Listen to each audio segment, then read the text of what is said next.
Ndipo nazinkhaniza maboma owerenga ndine Kizito Kachapira kumapoyamba imvani mitu ya nkhani. Mkulu wa mpingo wina anamugwira ku Chibwenzi kwa Macheresa adala mfumu Phambala mboma la Mchewu.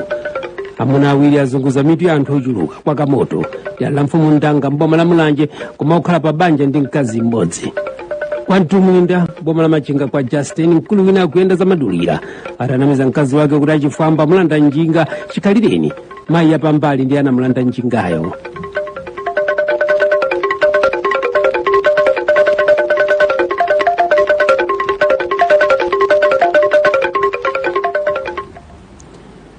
Nchemberena kwa Mwenda dala mfumu Chadza mboma la Lilongwe yati na chaka chino sibwerera mbuyo kukhawulitsa yemwe anamchita chipongwe potumiza makoso kusakaza zipangizo zake za ulimi mpaka analephera kuthira fetereza. Akuti atasunga matumba angapo afetereza ndi mbewu akuti anthu ena osamfunira zabwino anamuchita chipongwe mayiyo pomutumizira makoso yake omwe anaononga katundu. Abale amayiyo ndi ena omuzungulira amulimbitsa mtima kuti athane ndi omwe anamuchita chipongwewo. Kwa Nkomera kwa Chadza komweko mboma la Lilongwe mayi wina waona malodza nzake waponda apana nempondepo atamponderera pasi kumuswa mpomwe anazindikira kuti akumachita zadama ndi mwamuna wake. Pasiku mayiyo analembera uthenga wa foni ya m'manja kwa mwamuna wanzake koma uthenga unakufikira kwa nzakeyo. Izi zinachitika pomwe mayiyo akucheza ndi anthu ena komanso mwamunayo ali mkichini. Mwini banja anamulongosolera nzakeyo kuti afike pomuuza mayendedwe osadziwa kuti ndi nzake akumulembera izi. Koma momwe anamuswera anamugwira pakhoswe ngati khoswe kuuka mpaka na mwamuna anadzambatuka mkichini momwe amacheza. Nchembere yakubayo inayenda uyo inde jibiya anthu kumamuwoza mnjira. Mwamuna wina yemwe ndi mkulu wa mpingo anakumana ndi malodza akulu nyumba ya mwini kwa Macheresa dala mfumu Phambala mboma la Mchewu. Ana nyumbamo ndi omwe anadzuka nkumugwira mkuluyu kumufunsa kuti anadzapanga zomwe anadzapanga sadayankhe zomveka. Akuti anamadzathandiza mapemphero ochezera a Jamati Night of Prayer. Anawo anakwanitsa kumulanda foni komanso chikwanje. Mkulu akuti anali atadziwa kuti mwamuna wa mayiyo wachokapo ndipo anatengera mwayi. Mbiri ya gulupayo inde mtumiki wa chauta yemwenso ndi mkulu wa pampingopo wayayipiratu ndipo sizikudziwika mathero ake mwamuna wa mkaziyo akadziwa za nkhaniyi. Komweko kwa Macheresa kwa Phambala mboma la Mchewu mkulu wina yemwe anasewetsa chikuni chomwe nzake anachita kuchivula mu mtsinje chikwenda ndi madzi akuti anamuswa mpaka ufuna kukodzedwa. Akuti mpaka anamuchotsa manu ndipo nkhani yake dakali m'manja mwa zachitetezo komanso amfumu. Mwamunayo amulamula chindapusa cha nkhuku ziwiri. Bambo akuti kupanda manyazi kusowetsa chikuni choti nzake anachita kuchikwakwaza mu mtsinje chikwenda ndi madzi. Kwa Ndanga mboma la Mulanje mkulu wina wa Ntututu indeni njinga ya moto waona zakuda njinga yake tazima mwadzidzidzi mpaka na kwa maola angapo.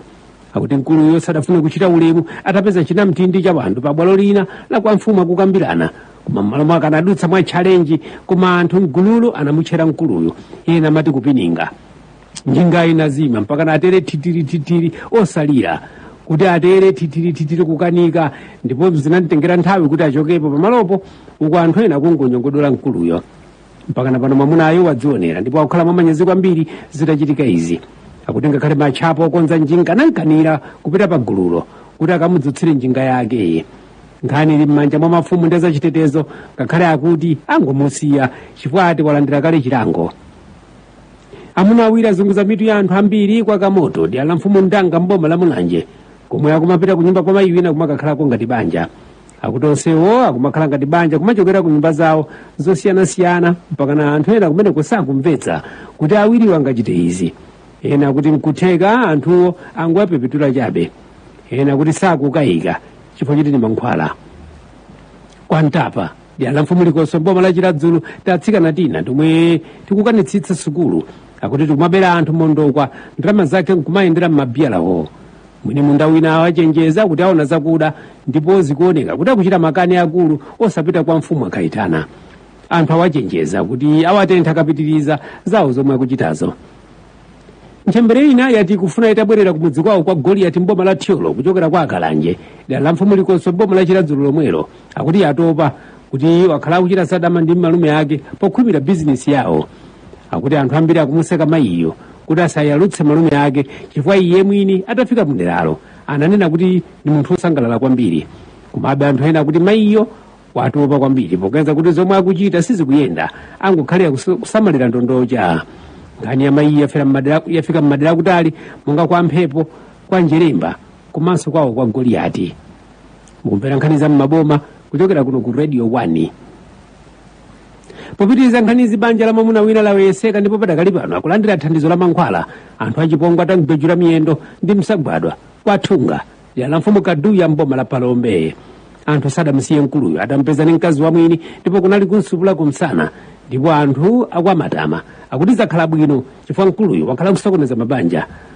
Anthu sadasire kumuonesa malodza, ngakhale kunalinso malodza ena akuuka kwa munthu, ndipo kunali kusamvana ndi anamfedwa ndi anthu ena apamudzipo. Pamudzi pena akuti sadamvane ndi momwe munthu wina anafera, ndipo mpakana pano kudali chinkulirano nkhondo ya nkhodzi zaputsi. Kwa Karama wakhamula dera la mfumu Nkhumba mboma la Palombe akuti makolo mwamuna wina akufunafuna sing'anga woona kuti awathandize kuchirikula zomwe akukhulupirira kuti mwana wawo amudyetsa mankhwala oyipa. Nkhani kuti bamboyo ndi mkazi wake akhala akuvutana kwambiri chifukwa akhala kudzudzula mkazi wake kuti wachulutsa kumuzembera. Mkaziyo m'malo mwake anakapeza mankhwala oyipa mpakana bamboyo wakhuzumuka kumakhala m'nyumba, ndipo anthu akafika sakutuluka pogenza kuti adzimuza nkhani zabodza za mkazi wake. Izi zachitika kuti makolo mwamunayo ndi anthu ena akwiya kwambiri makamaka kwa Biliyati ndi Taimu komanso kwa Mpata. Iwo anenetsa kuti mayiyo amugawulitsa. Mwambo wa maliro unathera m'mapenati, anthu anaenda uyo njuchi zitavuta kwambiri kuchitekesa dala la mfumu Jenala mboma la Palombe. Izi komabe anthu akuti anthuwo zinali zofuna pogenza kuti gogoyo anayatanene atu adakali ndi moyo kuti pa maliro wawo mtsikana wosavinidwa azanyamule nthiko nkutsogolera azakayike m'mandamo chitanda chisanabwere. Kumachi nyamata akuderalo akuti ananenetsa kuti nzachikale koma inu komwe kunachokera njuchi anthu anaenda uyo. Nkhani sinathe bwino ndipo anthu akuderalo ndi mafumu ati kuti akhalirana pansi kuti athetse vutolo. Nchembere inanso kwa Jenala komweko mboma la Palombe yapezeka m'munda ikuvina ili mbulanda, yemwenso masiku ambuyomu njoka yake inapezeka m'munda mwa munthu wina. Anthu ambiri akuti mayiyo akhala akutchuka nkukawa ufa wa anthu, ndipo akuti amadya dengu la thunthu mpakana kwa miyezi. Nkhani ya mayiyo yafika kwa Namalawe, kwa Achiwalo ndi madera ena akumeneko. Ndipo mwamuna wina kwa Malimera adi ala mfumu Mtumwinda mboma la Machinga walaula mudzi, ndipo nkhani yake kadakali m'manja mwa kubanja ndi mafumu atampeza lijijiri ndi mayi yake ombereka. Anthu ambiri kumadera adoko la Nafisi, Majiga komanso Napeya akuti sakumvetsa mkuluyo. Komabe odzitsata akuti anthu asathe mawu chifukwa zikuoneka kuti zidayambira pakale pogaza kuti mayi yakewo sakuonesa kukhudzidwa ndi nkhaniyi. Bambo omwe amatakataka ndi nkhani za pisimisi akuti sakukayika kuti adayamba kalekale zokhwimira. Anthu akuyang'anisitsa machidwi kuti aone zomwe mkazi ndi abale yake angachite pokhudza nkhani ya mkuluyo. Tili kwa Mtumwinda komweko koma kwa Justin mkulu wina akuyenda zamadulira atanamiza mkazi wake kuti achifamba mulanda njinga chikhalireni mkazi wapambali ndamene anamulanda mkuluyo. Mwamunayo wapereka zoyankhula kwa anthu ambiri ndipo banjalo laweyeseka. Kwa Muwawa dera la mfumu Ngogwe mboma la Machinga lomwero anthu adakali ndi mantha akulu pa zomwe zinachitika pa maliro ena akumeneko. Akuti malingana ndiye mwatumizira nkhani iye anamfedwa anagonekera inde kuchedwa kwambiri mpakana kunja kuyamba kuda. Apa nawo adzukulu pofuna kuyamba kukokera nthawi anaenda uyo mofulumira kwambiri kuti anthu abwerere nthawi yabwino mmakomo mwawo ngakhale kunali kutadakale. Koma anamfedwa anakwiya amvekere jamani chonde musatero ndi munthu. Malingana ndi malipoti omwe talandira azaoneka kuti anthu ambiri anakhala mbali ya adzukulu potengera momwe zinalili pasiwa. Anthu akwa Achibwana, Muhoma komanso Swalere akukambirana beza nkhaniyi. Pomwe nkhani ikuluka mafumu ndi mikoko yogona akuti ayikhalirana pansi ndi kuyitana magulu onse kuti asasokoneze chikhalidwe. Komweko kwa Ngogwe dera la Makwemba akuti munthu wina wamvula sakale akuti adandaulitsa anthu koma kwa ena nzosekeza kuti ati zovala zomwe adzukulu ake amutumiza kuchokera ku Joweni mdziko la South Africa akuti wapereka kwa anthu ena kuti alibe nthawi yovala. Apa anapitiriza kuti ngakhale sopo anamtumizira angomusunga kuti anthu azathandizike kusamalira thupi lake akadzatsamira mkono. Chiyankhulo chakuderalo anthu amvekere nambo agatu ni malosa anganga usawi ichichi kuti anganga ni malodza akuti nkhani yadabwitsa anthu ochuluka madera Ngwimbi komanso Nongwa. chodabwitsa kuti mvula zakaleyo sakukhudzika ndi nkhaniyi, ena akuti asayikoke nkhani nkutheka ndi mphamvu yakukula chabe.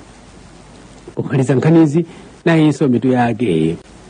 Mkulu wa mpingo wina anakumana ndi malodza mnyumba ya mwini kwa Machereza dera la Mfumu Phambala mboma la Mchewu, komwe ana mnyumbamo anamusa sizinaoneke pa nkhani zake za mchiuno. Amuna awiri azunguza mitu ya anthu ambiri kwa kamoto dera la Mfumu Ndanga mboma la Mulanje, komwe akukhala nyumba imodzi ndi mkazi mmodzi. Ndipo kwa Ntumwinda mboma la Machinga kwa Justin, mkulu wina akuyenda za madulira atanamiza mkazi wake kuti achifamba amulanda njinga chikalireni, mkazi wa pambali atamulanda njinga mkuluyo. Nkhani za mmaboma za lero ndizo mwezi ndine Kizito Kachapira. Usiku wabwino.